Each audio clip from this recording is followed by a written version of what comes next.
ഇന്നത്തെ ദിവസം തുടങ്ങിയത് പ്രാർത്ഥിച്ച് പൂജയൊക്കെ ചെയ്ത് ഗുഡ് വൈബിലാണ്. അപ്പം welcome back to my channel. ഇന്ന് ജസ്റ്റ് ഒരു കാഷ്വൽ ഡേ ആണ്, വീക്കെൻഡാണ്, ഫ്രൈഡേ ആണ്, ഓഫാണ്. അപ്പം ഇന്ന് എല്ലാവർക്കും ഉച്ചയ്ക്ക് ഇവിടെയാണ് ഫുഡ്. അപ്പം നമ്മുടെ യൂഷ്വൽ ബിരിയാണി, അപ്പം ഞാനത് സെറ്റ് ചെയ്യാമെന്ന് പറഞ്ഞിട്ടുണ്ട് വീട്ടിലുള്ള എല്ലാവരോടും. അപ്പോൾ ഇന്നത്തെ നമ്മുടെ മെനു എന്ന് പറയുന്നത് ബിരിയാണി ഉണ്ട്, ചിക്കൻ ഫ്രൈ ഉണ്ട്, പിന്നെ സാലഡ് ഉണ്ട്, അച്ചാറുണ്ട്, പായസമുണ്ട്. അപ്പോൾ ഇത്രയും സാധനം എനിക്ക് കുക്ക് ചെയ്യണം. നമ്മുടെ ഷാ ഓൾറെഡി അതിൻ്റെ പ്രിപ്പറേഷനായി കട്ടിങ് ആൻഡ് ഷോപ്പിങ്ങിൽ കടന്നിട്ടുണ്ട്. അപ്പോൾ നമുക്ക് എന്തായെന്ന് നോക്കാം.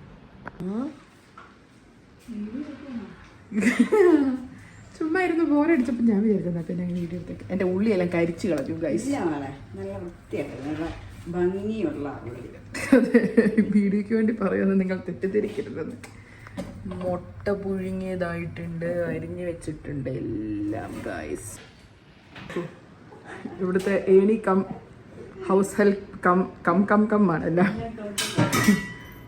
അയ്യോ ചാടിക്കോ, 1 2 3 ഗോ.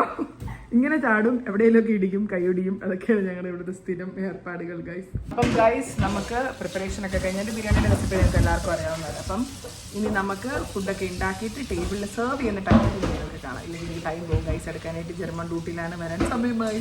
ഉണ്ടാക്കി കഴിഞ്ഞാൽ പാവം ബസ്സിനല്ലേ പോകുന്നത് ഇപ്പോൾ വരുന്നത്. അപ്പോൾ നമുക്കതെല്ലാം സെറ്റ് ചെയ്തിട്ട് സോ ചിക്കൻ ഫ്രൈ ഉണ്ട്, പപ്പടം, സാലഡ്, ബിരിയാണി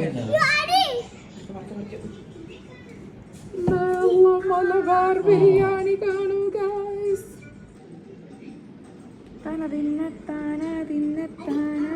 നല്ല കോഴി മുട്ടയുണ്ടായിരുന്നു, പപ്പടമുണ്ടായിരുന്നു, അച്ചാറ് എല്ലാം ഉണ്ടായിരുന്നു. ഇതെല്ലാം കൂടെ കൂട്ടി ഞങ്ങൾ നല്ലൊരു പിടി പിടിച്ചു ഗൈസ്.